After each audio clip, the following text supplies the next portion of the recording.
Hey, review family, keep it high, keep it tight. My name is Jay Morris, a review guy. Welcome back to another video, another album review. I hope you're just having the best day in your little corner of the world.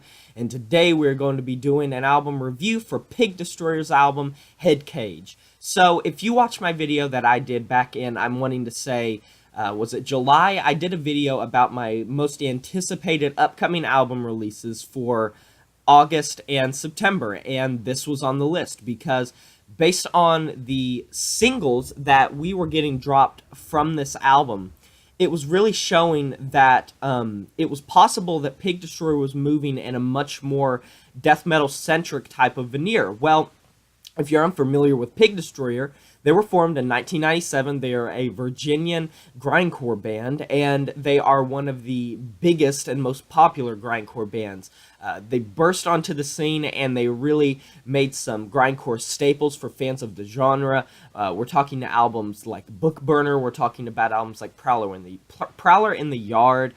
Just some really high-profile, high-octane Grindcore music that was just balls to the wall. It knew what it was wanting to do. It knew what it was there to do. And for that reason, I have to say that Pig Destroyer has always set themselves apart from a lot of other grindcore bands, because a lot of other grindcore bands have one of two issues. They either try to be too experimental and too out there to where it loses the message, or number two, they're just very dry, very cookie cutter. Well, Pig Destroyer rides that line very well, and in the past they've always made very consistently good albums in their respective genre. Well, Head Cage is a lot different. Like I said, on the singles, they moved more towards a bit of a death metal type of like feel. Now, I'm wanting to say that I covered their song Army of Cops, I'm wanting to say, in a track review, and I can't fully remember what I said, but I'll say what I said now, looking back.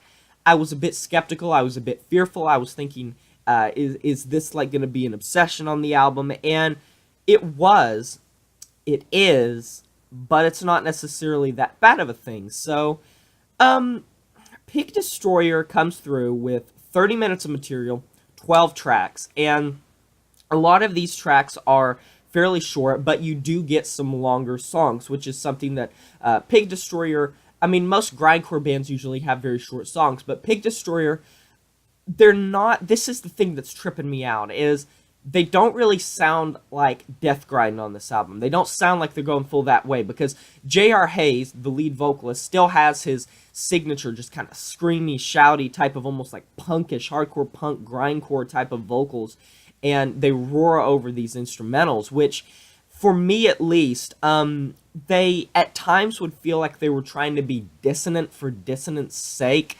and I'm not saying that Grindcore doesn't do that. Grindcore obviously does that. It just feels like in the past that Pig Destroyer had a little bit more to offer when it came to their tracks, because it felt like they were trying to do more with the sound that they were employing, whether it be dissonance, whether it be bass, guitar, drums, or just vocals. And it really feels like the production on this album, while good, it seems like they focus way too much on that dissonant, just amplified, bassy type of sound.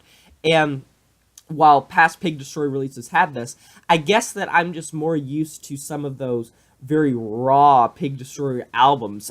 Prowler in the Yard, that's my favorite Pig Destroyer album, and it seems to be a lot of other people's favorite albums. That's a freaking grindcore classic. I would love to own that album.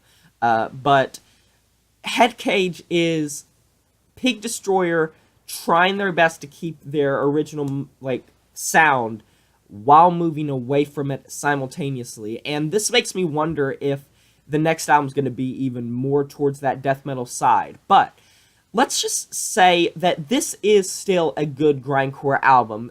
I'm usually not that big of a fan of grindcore. I usually like bands that mix grindcore into other sounds, but Pig Destroyer has always been a consistently good grindcore band that I have enjoyed nonetheless. And despite the fact that there's definitely some more like just hard-hitting blast beat type of death metal sounds and death metal riffs, and overall some of these tracks take a bit of a faster yet death metal-y type of turn, songs like Army of Cops. Despite all this, I mean, this is a good grindcore album, and Pig Destroyer still, even though this is probably their weakest album in my mind, they're still making music and grindcore music that is better than about 90% of the other bands that are making the same exact music at this time. So it really goes to show that compared to their contemporaries, Pig Destroyer really is still kind of leading, even though this is a weaker album. And all bands have weak albums because you can't just hit it out of the park every single time. But I still think that if you're into grindcore and if you also like death metal, or if in the past you haven't been that into grindcore or Pig Destroyer's music, but you are a fan of death metal, I would say give this a try, because you might find this to be a bit more desirable than previous just straight up hardcore grindcore albums like Prowler in the Yard, like Book Burner, all that. I think that this is a fairly good grindcore album. I like the death metal influence. I like the fact that, despite the fact that some tracks can feel a bit weak in my opinion, I like the fact that it's a short album like all their previous ones. It doesn't overstay its welcome. And the vocals, I have to praise. It's probably my favorite part of the album. And J.R. Hayes' just raw aggressiveness really sets the bar for some monstrous sounding just screeches. Overall, I think it's a good album. I like that they were willing to experiment, even though some of that experimentation maybe off-put me. I still enjoyed it quite a bit, and I would go back to it. Maybe not over some of their previous albums, but yeah. So I'm going to give it a 7 out of 10. What were your thoughts? Please post it in the comment section below, and like, comment, subscribe. It helps me out a lot, and I'll shout your channel out if you like and comment. In the end screen, you can find my previous videos. I'll link some stuff that pertains to this video, maybe some things like this album, and I'll talk to you guys next time. But until then, my name is Jay Morris, the Review Guy, and I'm signing off saying farewell.